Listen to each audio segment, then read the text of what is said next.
सुनता है कि स्तुति करने योग्य परमात्मा जिन मनुष्यों के चित्त में राग द्वेष आदि से कलुषित है, जिनके अंदर राग द्वेष है, वे उपासना में ध्यान दान तपस्या यज्ञ आदि कर्म भले ही करें, अंदर से राग द्वेष है और चाहे दान कर रहे तपस्या कर रहे कर्म कर रहे, परंतु उनकी वैसी शुद्धि नहीं हो सकती जैसी श्रवण के द्वारा, सुनने से जो संपुष्ट होती है, श्रवण के द्वारा संपुष्ट अंतःकरण सज्जन पुरुषों की आपकी लीला कथा कीर्ति के विषय में दिनों दिन बढ़कर परिपूर्ण होने वाली श्रद्धा से होती है। जो लीला कथा सुनता है तो उनका दिनों दिन भगवान के प्रति प्रेम बढ़ता जाता है और अंतःकरण शुद्ध होता जाता है।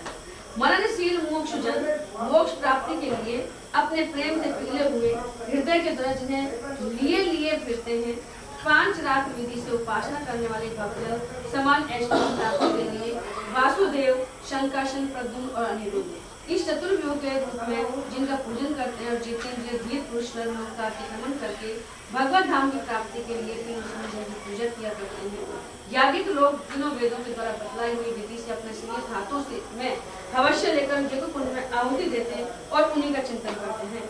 आपकी आत्मस्वरूपणी माया के जिज्ञासु योगीजन हृदय के अंतर्देश में देह विद्या आदि के द्वारा आपके चरण कमलों का ही ध्यान करते हैं और आपके बड़े बड़े प्रेमी भक्तजन उन्हीं को अपना परम इष्ट आदि देव मानते हैं। प्रभु, आपके वे ही चरण कमल हमारी समस्त अशुभ वासनाओं, विषय वासनाओं को वशन करने के लिए अग्निस्वरूप हैं। वे अग्नि के समान हमारे पाप तापों को वशन कर दें। प्रभु, यह भगवती लक्ष्मी आपके वक्ष स्थल पर मुरझाई हुई बासी वनमाला से भी सौत की तरह स्पर्धा रखती है, फिर भी आप उनकी परवाह न कर भक्तों के बैठो, ये तो बैठ जाएंगे आसन ये ना बैठेगा जाएंगी, आसन दे दे, आसन दे दे आंटी सुन बैठ जा, कौन बैठो, कोई ना बैठे, मजबूरी में बैठूं, तुम ना बैठ जाएगा, मजबूरी में बैठूं,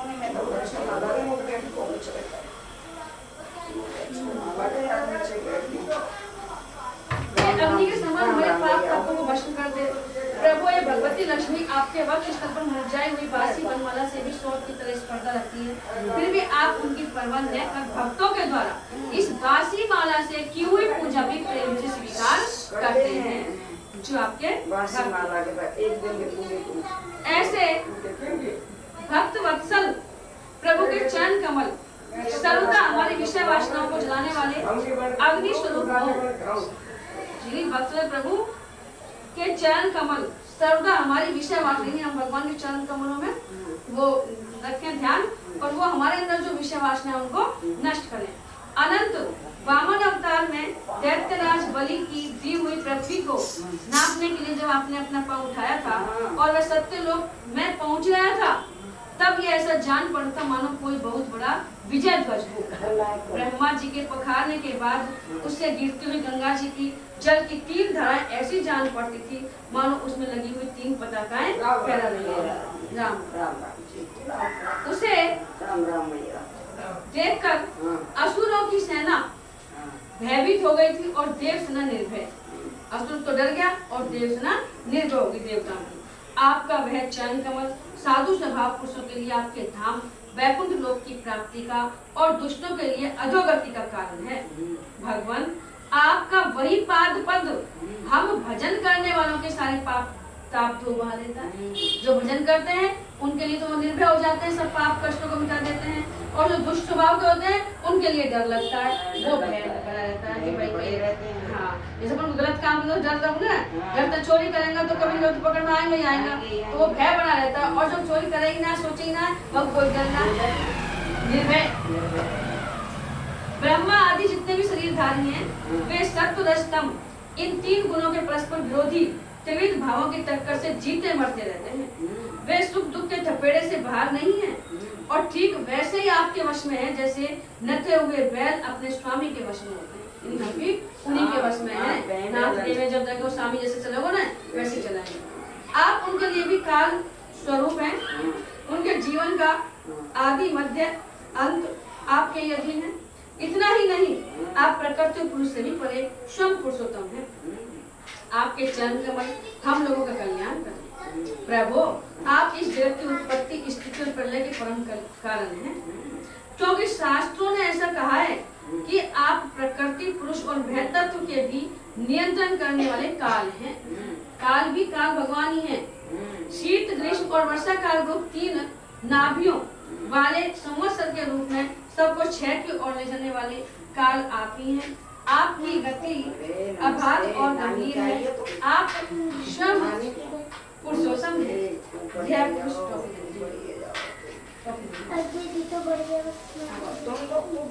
यह पुरुष आपसे शक्ति प्राप्त करके अमोघ वीर्य हो जाए और फिर माया के साथ संयुक्त होकर विश्व के महतत्व रूप गर्भ का स्थापन करता है।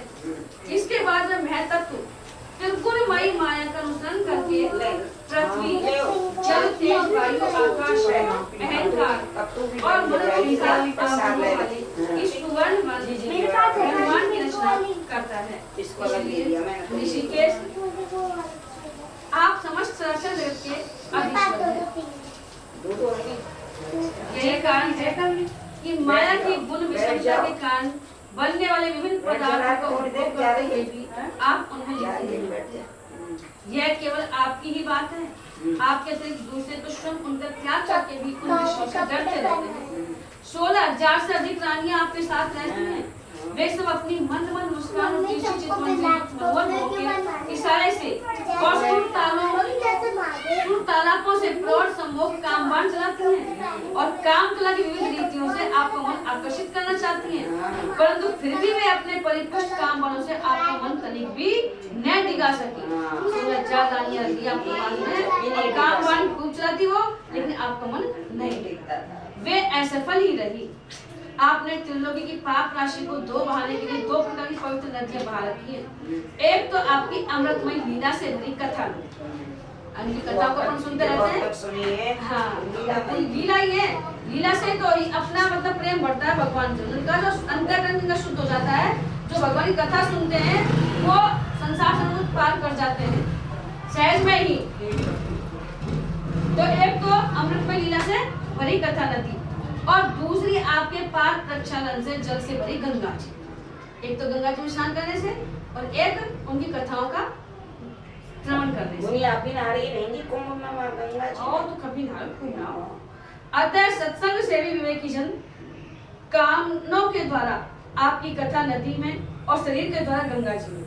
कानों के माध्यम से तो कथा को सुनते हैं, उसमें नहा रहे हैं वो, और शरीर से गंगा जी में दोनों ही तीर्थों को सेवन करते हैं और अपने पाप ताप को मिटा देते हैं।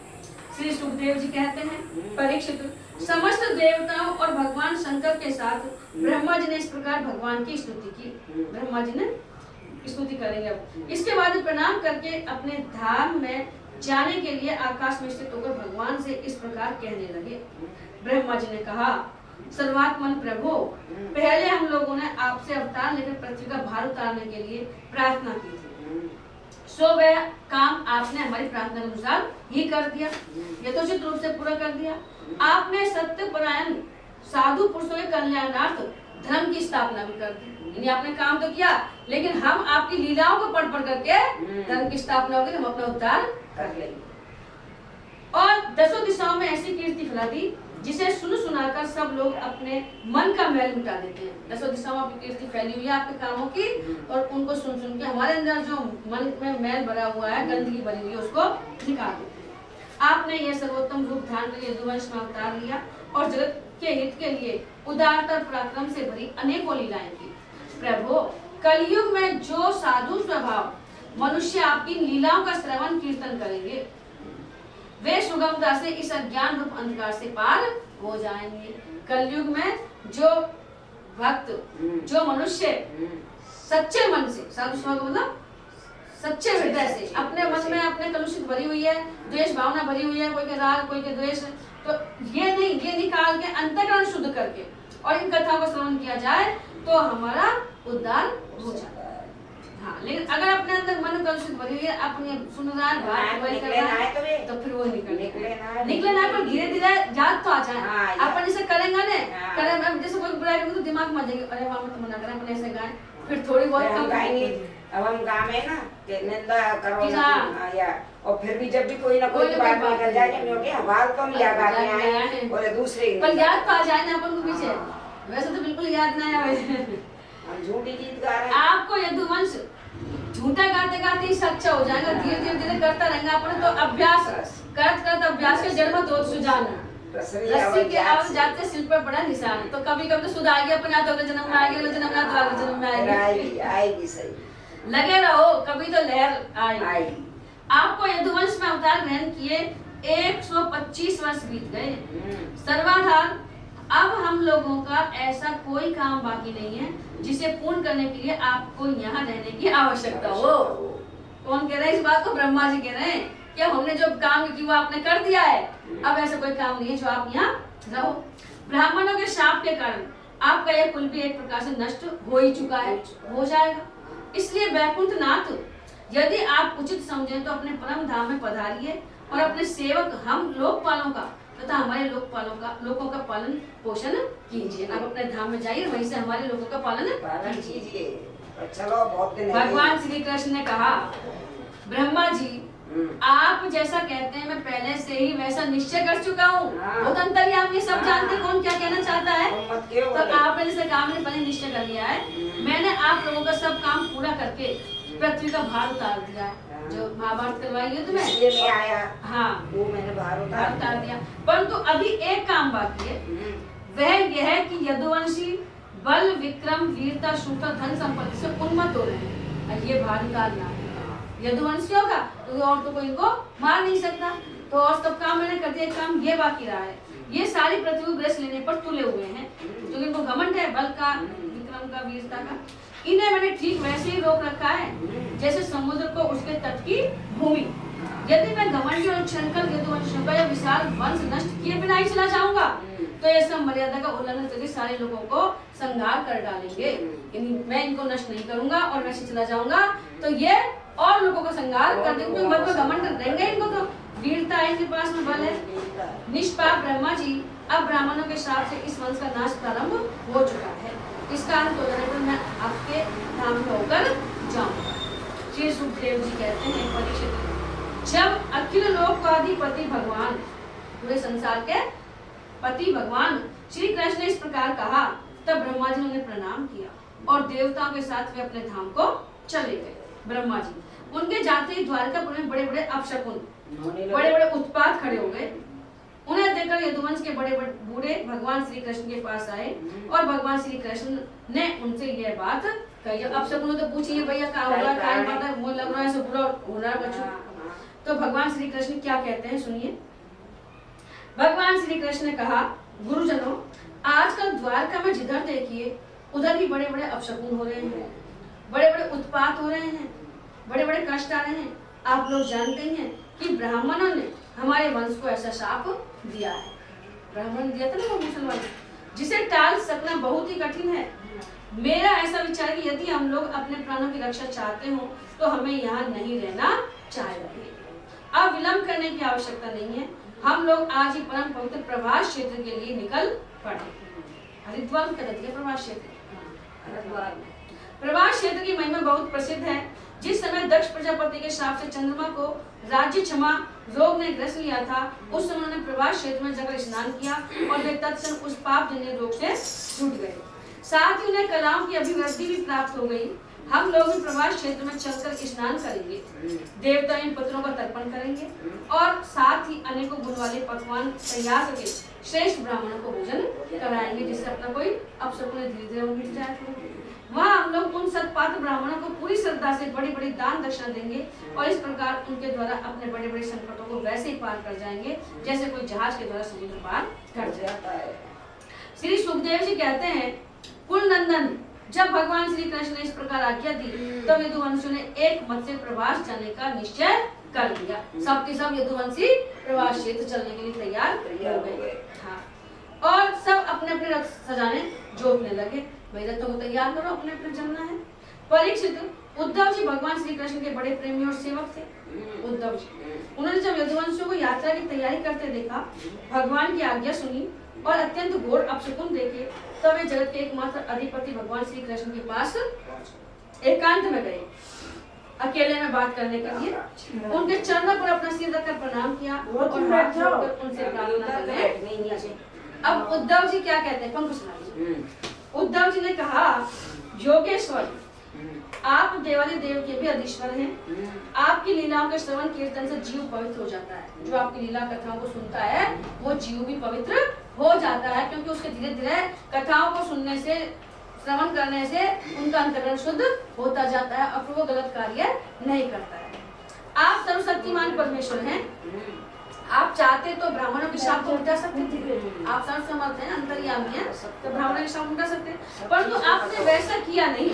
आपने वैसा नहीं किया।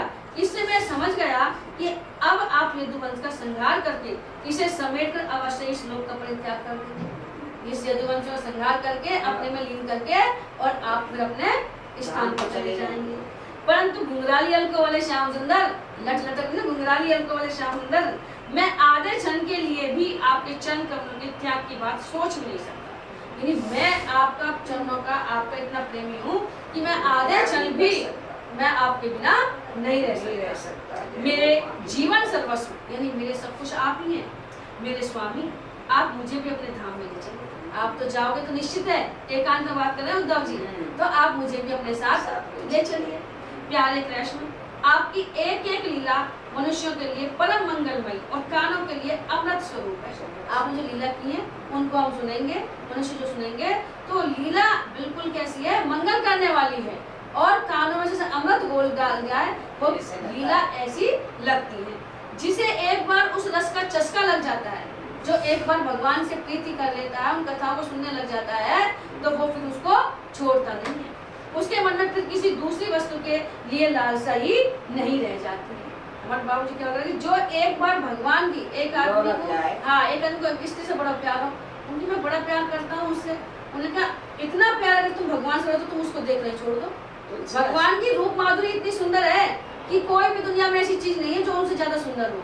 कालिदास ने हाँ, उनने भी तो पत्नी नहीं तो ज्ञान दिए उनको। तुलसीदास जी, हाँ, जब रस्सी पर चढ़ गए, श्याम समझ के करे तुम कैसे आए कि मैं दिन आए को तो श्याम भटक रहा। तुलसीदास जी वो अब मुझसे तुम इतना प्यार करो, इतना भगवान से करो, तुम्हारा उद्धार हो जाए। मेरे 8 मास के शरीर से तुम इतना प्यार रात देखा, दिन देखा, रात को चले आए, नदी पार करके मुर्दा पे बैठ के चले आए। मुर्दा पे आ गए, मुर्दा बह रहा था, मुर्दा पे बैठ के आ गए। उन्हें सोचो पट्टो है, घर पे पढ़ के आ गए, तो उनने फिर पटकारों की पढ़ी जब तुलसीदास जी जब रामायण ज्ञान हुआ, जब रामायण। तो वो ये कह रहे हैं कि उसके मन में फिर किसी दूसरी वस्तु के लिए लालसा ही नहीं रह जाती। जो भगवान की श्रवण कथा सुन लेता है, भगवान की रूप माधुरी का रसपान कर लेता है, उसको और किसी चीज की चाह नहीं रहती। हम तो उठते बैठते, सोते जागते, घूमते फिरते आपके साथ रहे हैं। हमने आपके साथ स्नान किया, खेल खेले, भोजन किया, कहाँ तक गिनावे। हमने आपके साथ जो जो क्रियाएं की, चेष्टाएं की हैं, हमारी एक एक चेष्टा आपके साथ होती रही। आप हमारे प्रिय थे, हम आपसे एक क्षण भी दूर नहीं रह सकते। और तो क्या, आप हमारे आत्मा ही है, भगवान ही है, हमारे आत्मा है। ऐसी स्थिति में हम आपके प्रेमी भक्त आपको कैसे छोड़ सकते हैं। हमने आपकी धारण की हुई माला पहनी, आपके लगाए हुए चंदन लगाए, पहले आपका लगा था, आपके हम लगा लेते, आपके उतारे हुए वस्त्र पहने और आपके धारण के गहनों से अपने आप को सजाते रहे। हम आपकी झूठन खाने वाले सेवक हैं, इसलिए हम आपकी माया पर अवश्य ही विजय प्राप्त कर देंगे।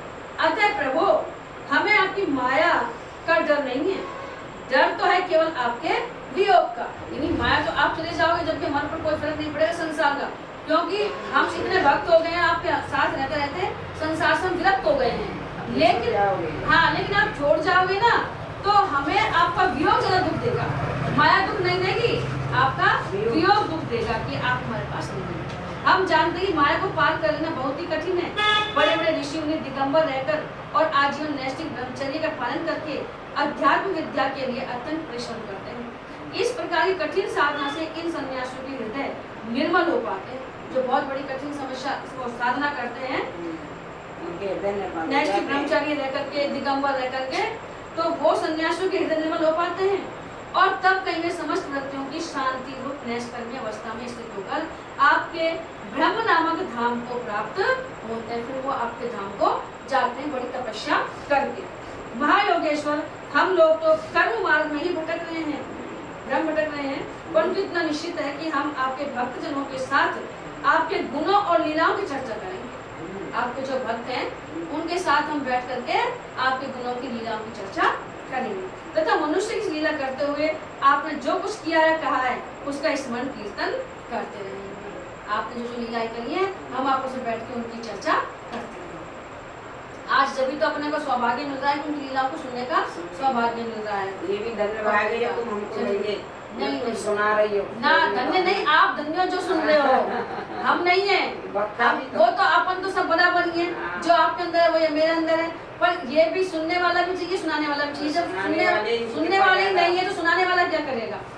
और फिर जब हमारा नियम नहीं छूटा ना चल रहा है वो सबका, आपके साथ से ही बढ़ रहे हैं, एक दूसरे का साथ से, अकेला कुछ भी ना करें। उसका स्मरण कीर्तन करते रहेंगे, साथ ही आपकी चाल ढाल, मुस्कान, चितवन और हास प्रयास की स्मृति में तल्लीन हो जाएंगे। जब कोई व्यक्ति नहीं रहता है और उनका ही अपन चिंतन करते हैं तो वो हमेशा अपने साथ में, वो हमसे दूर नहीं है। चाहे वो अपने पूर्वज हैं, अपने माता पिता हैं या कोई भी हो, अगर उनका चिंतन करते रहेंगे तो उनकी याद भी नहीं आएगी और वो हमेशा अपने साथ में रहेंगे, उनका आशीर्वाद अपने ऊपर बना रहेगा।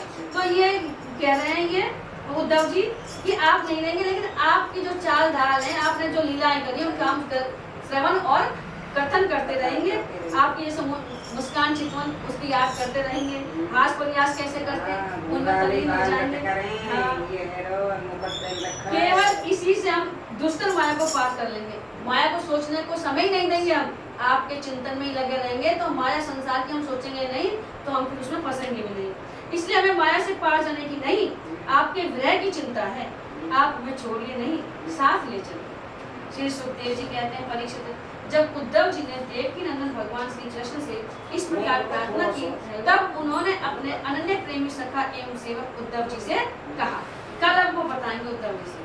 अब तो उपाख्यान होगा, पृथ्वी से लेकर कबूतर तक 8 पुत्रों की कथा आएगी। ये अच्छा है। बोलो श्री कृष्ण भगवान की जय, बोलो उनके भक्त उद्धव की जय। का भला करो भगवान, सबे कर